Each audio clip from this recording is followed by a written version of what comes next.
أخيرا الفيديو المنتظر. قبل ما نبدأ لا تنسون الاشتراك واللايك. أول شي تضغطون على كلمة المزيد، بعدين إنشاء، وتنزلون تحت وهنا تختارون الأشياء اللي بتضيفونها في الماب حقكم. في كثير أشياء وأنا مثلا بختار هذا جاهز بدون ما أتعب عليه.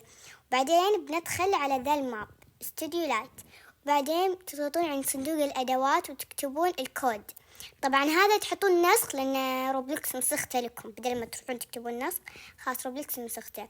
الحين أنا بدخل الماب، شايفين مرة حلو يعني بدون أي تعب كذا يجيكم الماب. يعني ترى يا جماعة مو بس هذا، يمديكم تختارون مابات. بعدين هنا مقياس، مثلا أنا بخليك كذا. وطبعا كلمة اختار هذا تخليكم تختارون الأشياء اللي تبون تسوون فيها، مثلا تبون واحد نازل وواحد تحت، فهمتوا؟ فأنا فكرتي الحين إني أحط اللي يموت تحت عشان أي أحد يطيح من الباركود يموت ويرجع من البداية. مثلا شوفون الحين بحط مقياس عشان أقيس، شكله مرة مطولة. خلاص بسويه وارجع لكم. دقيقة بحاول أسوي معاكم طويل.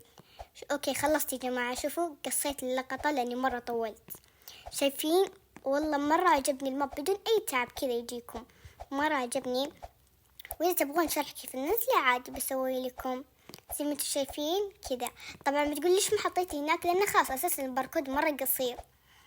لا والله مرة طويل، شايفين مرة يجنن.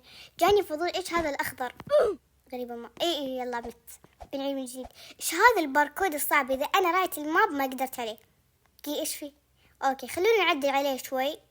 دقيقة كيف حقة النهاية كذا؟ بستعمل هذا بعدين تحفظونه، تضغطون على كلمة ملف، بعدين حفظ، بعدين احفظ باسم. بعد ما تسمونه يعني إذا تبون تفتحونه اكتبوا كلمة فتح ويفتح. وبس، أتمنى استفدتوا.